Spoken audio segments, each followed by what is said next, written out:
வணக்கம். ஜனவரி 2ஆம் தேதி இன்னைக்கான முதல் பதிவு. பங்குச்சந்தையில் நடந்த சில விஷயங்களை விரைவாக பார்க்கலாம். முக்கியமான தகவல், நான் செபி ரெஜிஸ்டர்ட் அட்வைசர் கிடையாது. நம்ம சேனல்ல இருந்து எப்போதுமே ஸ்டாக் ரெக்கமெண்டேஷன்ஸ் கிடையாது. யூடியூப் சேனல் மட்டும் இல்லைங்க, மற்ற சோஷியல் மீடியா பிளாட்ஃபார்மான இன்ஸ்டாகிராம், வாட்ஸ்அப், டெலிகிராம்ல இருந்து கூட நாம ஸ்டாக் ரெக்கமெண்டேஷன்ஸ் வழங்குவதில்லை. மேலும் பணத்தை வாங்கிட்டு எந்த சேவையும் வழங்குவது இல்லை. பல போலியான குரூப் இயங்கிட்டு இருக்கு. தயவு செய்து ஜாகிரதையாக இருங்க. இந்த வீடியோவில் காட்டக்கூடிய அனைத்து கம்பெனிகளும் வெறும் இன்ஃபர்மேஷனல் பர்பஸ்க்காக மட்டுமே முதலீடு செய்யுங்கன்னு சொல்கிற வீடியோ கிடையாது. எந்த ஒரு முதலீட்லையும் ரிஸ்க் இருக்கும். ரிஸ்க் புரியாமல் இன்வெஸ்ட் செய்யாதீங்க. ரிஸ்க் புரியலன்னா தயவு செய்து இன்வெஸ்ட்மெண்ட்டை தவிர்த்துருங்க. நம்ம ருபி டிரைவர் சேனலை ஆதரிக்கிற அனைத்து நல்ல உள்ளங்களுக்கும் நன்றி. சில இண்டிவிஜுவல் ஸ்டாக்ஸ் மற்றும் செய்திகள் விரைவாக பார்க்கலாம். நேற்று ஜனவரி 1ஆம் தேதி ஃபாரின் இன்ஸ்டிடியூஷனல் இன்வெஸ்டர்ஸ் நெட் செல்லர்ஸாக இருந்திருக்கிறாங்க. 856 கோடி ரூபாய்க்கு விற்பனை நடத்தியிருக்கிறாங்க.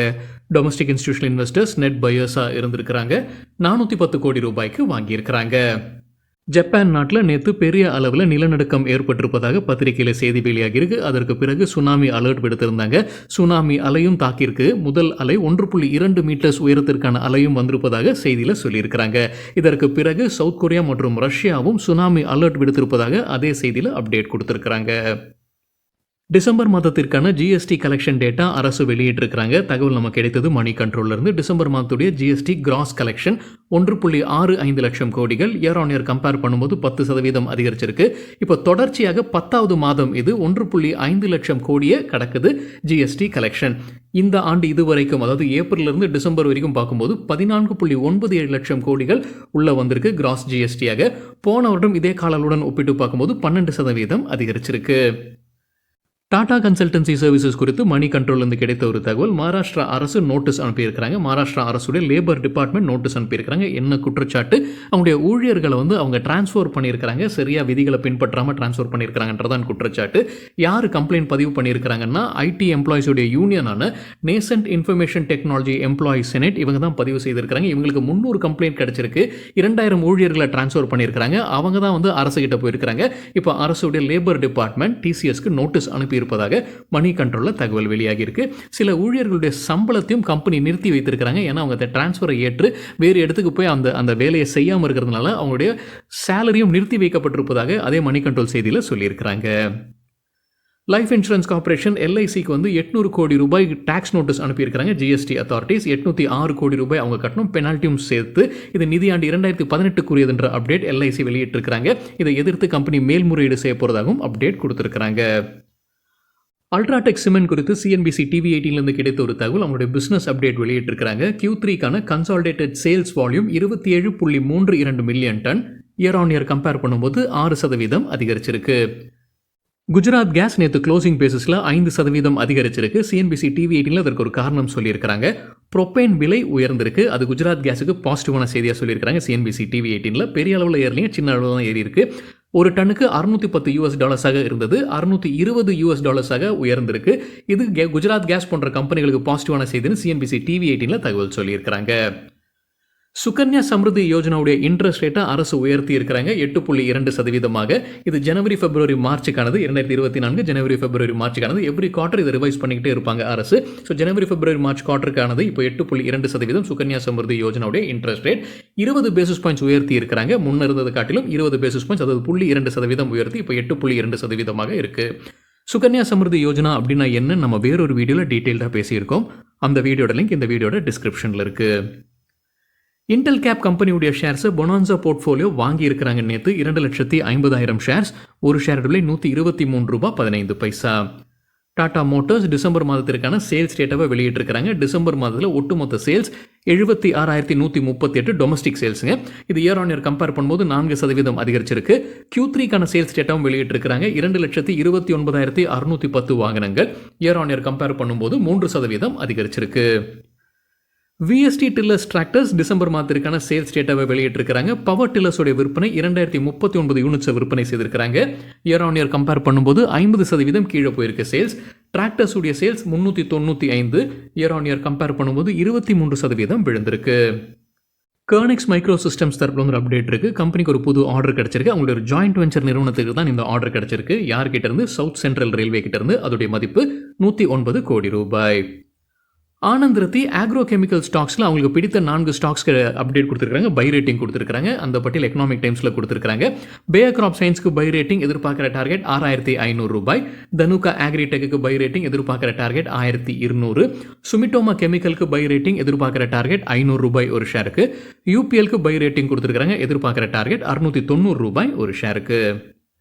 டிவிஎஸ் மோட்டார் கம்பெனி டிசம்பர் மாதத்திற்கான சேல்ஸ் டேட்டாவை வெளியிட்டிருக்கிறாங்க. 3,0898 வாகனங்களை விற்பனை செய்திருக்கிறாங்க.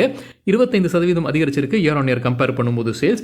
எலக்ட்ரிக் வெஹிக்கிள்ஸுடைய விற்பனை 11,232 வாகனங்கள் இந்த டிசம்பர் மாதத்தில். போன வருடம் டிசம்பர் மாதத்தில் பார்க்கும்போது 11,071 யூனிட்ஸ் விற்பனை செய்திருக்கிறாங்க. அதிகரிச்சிருக்கு எலக்ட்ரிக் வாகனத்துடைய விற்பனையும். மெட்பிளஸ் ஹெல்த் சர்வீசஸ் உடைய மேனேஜ்மெண்ட் சிஎன்பிசி டிவி18 பேட்டி கொடுத்துருக்காங்க. சில தினங்களாக நம்ம செய்தி பார்த்துட்டு இருக்கோம். அவங்களுடைய சப்சிடி நிறுவனத்திற்கு 2 நாள்லேருந்து 7 நாள் வரைக்கும் அவங்களுடைய லைசன்ஸை ரத்து செய்திருக்கிறாங்க. ஒவ்வொரு மாநிலத்திலையும் ஒவ்வொரு நகரங்களையும் அந்த செய்தி நம்ம பார்த்துட்டு இருந்தோம். அது குறித்தான கேள்விக்கு தான் கம்பெனியுடைய மேனேஜ்மெண்ட் அப்டேட் கொடுத்துருக்காங்க. இதனால கம்பெனிக்கு எந்த பாதிப்பும் கிடையாதுன்ற அப்டேட் கொடுத்துருக்காங்க. 4,200 ஸ்டோர்ஸ் இருக்குது. அதில் சில ஸ்டோர்ஸுக்கு தான் இந்த பிரச்சனை உள்ளதாகவும் சொல்லியிருக்காங்க. அதுவும் 2லிருந்து 7 நாட்களுக்கான லைசன்ஸ் ரத்து மட்டுமே. அதனால் அது பெரிய அளவில் பாதிப்பு கிடையாதுன்னு கம்பெனியுடைய மேனேஜ்மெண்ட் சிஎன்பிசி டிவி18க்கு பேட்டி கொடுத்துருக்காங்க. ஐஷர் மோட்டார்ஸ் சேல்ஸ் டேட்டாவை வெளியிட்டிருக்காங்க. டிசம்பர் மாதத்திற்கான உங்களுடைய motor cycle vehicles Royal Enfield brand வைத்திருக்கக்கூடிய கம்பெனி 63,387 வாகனங்களை விற்பனை செய்திருக்கிறாங்க. இயர் ஆன் இயர் கம்பேர் பண்ணும்போது 7% விழுந்திருக்கு. ஏஷியன் பெயிண்ட்ஸ் உடைய ஷேர்ஸ் லைஃப் இன்சூரன்ஸ் கார்பரேஷன் வாங்கியிருக்கிறாங்க. டிசம்பர் 29ஆம் தேதி 48,000 ஷேர்ஸ் அவங்களுடைய ஸ்டேக்கை உயர்த்துறாங்க. 4.9%லிருந்து 5% உயர்த்தியிருக்கிறாங்க. 5 PSU ஸ்டாக்ஸ் நேற்று ஆல் டைம் ஹையை எட்டியிருக்கிறாங்க. எக்கனாமிக் டைம்ஸில் இந்த பட்டியல் கொடுத்துருக்காங்க. NHPC ஆல் டைம் ஹையான நேற்று 67.4 எட்டியது. கடந்த ஒரு ஆண்டில் இந்த கம்பெனியுடைய ஷேர் பிரைஸ் 67% அதிகரிச்சிருக்கு. கெயில் நேற்று ஆல் டைம் ஹையாக 169.3 எட்டியது. கடந்த ஒரு ஆண்டில் இந்த கம்பெனியுடைய ஷேர் பிரைஸ் 72% அதிகரிச்சிருக்கு.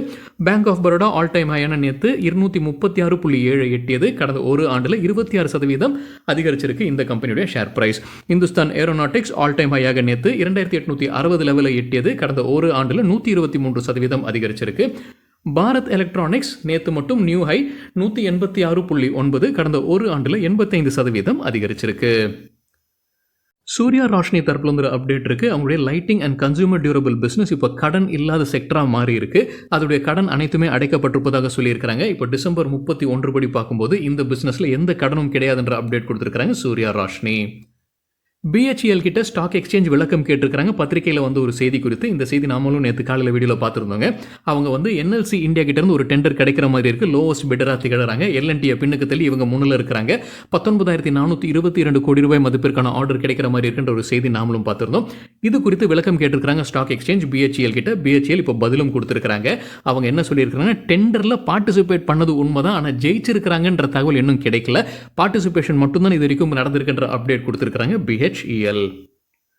வோடஃபோன் ஐடியா கிட்ட ஸ்டாக் எக்ஸ்சேஞ்ச் விளக்கம் கேட்டிருக்காங்க. பத்திரிகையில் வந்து ஒரு செய்தி குறித்து. என்ன செய்தினா, இலான் மஸ்க் உடைய ஸ்டார்லிங்க் வந்து வோடஃபோன் ஐடியாவுடன் ஒரு டைஅப்ல வராங்க. அதன் காரணமாகத்தான் ஷேர் பிரைஸ் நேற்று அதிகரித்ததுன்னு பத்திரிகையில் செய்தி வெளியானது. இது குறித்து ஸ்டாக் எக்ஸ்சேஞ்ச் கேள்வி கேட்டிருக்காங்க, விளக்கம் கேட்டிருக்காங்க வோடஃபோன் ஐடியா கிட்ட. இந்த வீடியோ சேர தருணம் வரைக்கும் நான் எந்த பதிலும் வோடஃபோன் ஐடியா கிட்ட இருந்து பார்க்கல. APL அப்போலோ டியூப்ஸ் லிமிடெட் அவங்களுடைய Q3க்கான பிஸ்னஸ் அப்டேட்டை வெளியிட்டிருக்கிறாங்க. சேல்ஸ் வால்யூம் Q3ல 6,03,659 ton year on year compare பண்ணும்போது ஃப்ளாட்டாக இருந்தது. Tin plate company of India தரப்புல ஒரு அப்டேட் இருக்கு. டாடா ஸ்டீல் மர்ஜர் குறித்தான அப்டேட். அதற்கான அப்ரூவல் இப்போ NCLT வழங்கியுள்ளதாக அப்டேட் கொடுத்திருக்காங்க. NCLT national company law tribunal. சரிங்க, இதுதான் சில விஷயங்கள் என்னுடைய பார்வைக்கு எட்டியது. நன்றி, வணக்கம்.